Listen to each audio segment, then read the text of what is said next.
My next guest went viral on TikTok after sharing how she accidentally poisoned herself with, get this, cinnamon. Well, here to get to the bottom of this cinnamon story is Bridget, along with our friend, food scientist and CEO of Think Healthy Group, Dr. Taylor Wallace.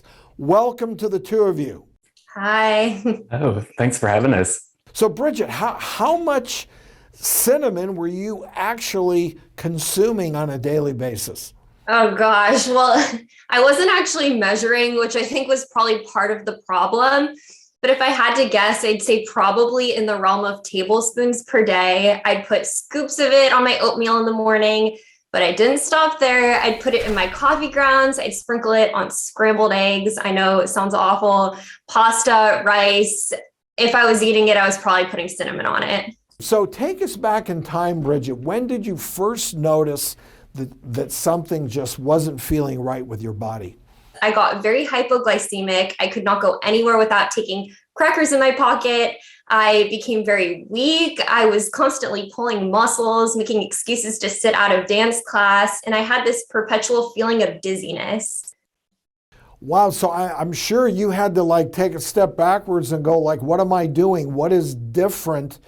You tried to figure out what was causing this change that you obviously are perceiving in your body. What made you suspect cinnamon as the culprit? I really didn't know for a long time because I was off on my own in college. I didn't really have anyone to compare to what was, I guess, normal for cinnamon consumption, even though in hindsight, what I was doing was very excessive. But I would go home for the holidays, and it was my dad, who was also a doctor, who took notice of these habits because he'd watch me just douse everything with cinnamon. And one day he was like, "Don't you think it's weird, a little abnormal how much cinnamon you're consuming?"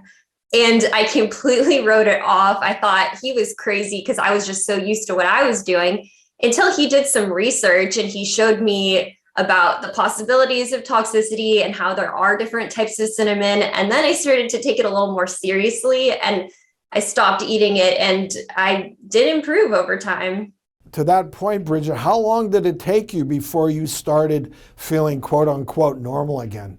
I think it took about a full year to Wow. feel completely back to normal. But again, there were a lot of other factors. Well, I'm just thrilled to see that you're doing well. You identified what the problem was. And, one of the reasons I love doing the doctors, I learned, and I didn't realize that there is a potential for cinnamon toxicity.